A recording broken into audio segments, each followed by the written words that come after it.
बिलावल एक दफ़ा बावर करवा रहे हैं कि इस दफ़ा भी कोई सिलेक्शन होने जा रही है। जाहिर है कि बहुत पहले से फेवर किया जा रहा है और हम समझाते रहे हैं कि ऐसा ना किया जाए। कौन फेवर कर रहा है मुस्लिम कोई ना लीग कोई तो फेवर कर रहा है ना। उस कोई ना कोई का नाम तो कुछ ना नहीं कुछ मतलब तो होगा वही ना।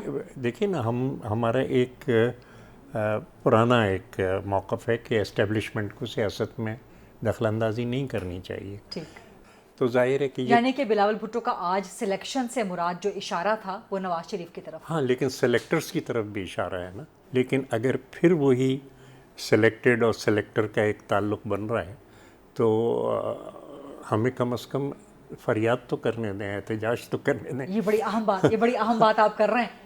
पीपल यानी कि सेंटर्ड। पीपल्स पार्टी जर्नलों का, साबिक जजों का एहतसाब नहीं चाहती। नहीं, हम क्यों पीछे जाएं? हम तो अपनी पीपल सेंटर्ड पॉलिटिक्स कर रहे हैं। माइसा हमीद साहब, आपकी तरफ में आना चाहूंगी। उम्मीद है कि आपने सेंटर ताज हैदर साहब को सुन लिया होगा। इशारा उनका यह है कि शायद एस्टैब्लिशमेंट एक दफा फिर नवाज शरीफ की सिलेक्शन करने के लिए जा रही है। मैंने शायद नहीं कहा था। यकीनन आप कह रहे हैं यकीनन? बिल्कुल यकीनन, और वो उसकी एविडेंस मैंने दी कि जनाब कहाँ ये तो और भी बड़ी चार्जशीट हो गई। नहीं कहाँ यकीनन कहाँ किया गया है वो मैंने बताया ना। पीएमएलएन स्वीप इसलिए नहीं करती कि इनको किसी एस्टैब्लिशमेंट का जो है वो सहारा होता है।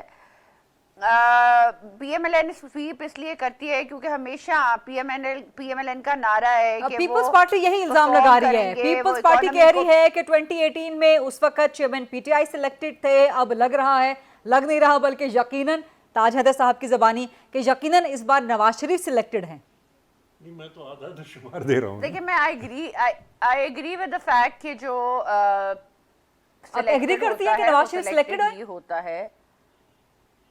नहीं, मैंने ये कहा है कि जो सिलेक्टेड होता है वो सिलेक्टेड होता है। मैं इतना इस बात पे एग्री करती हूँ। जो सिलेक्टेड होता है वो तो उनकी पार्टी तितर बितर हो जाती है, लेकिन पीएमएलएन की तो बहुत लंबी स्टैंडिंग है, बहुत लंबी हिस्ट्री है, 3 दफा के प्राइम मिनिस्टर है।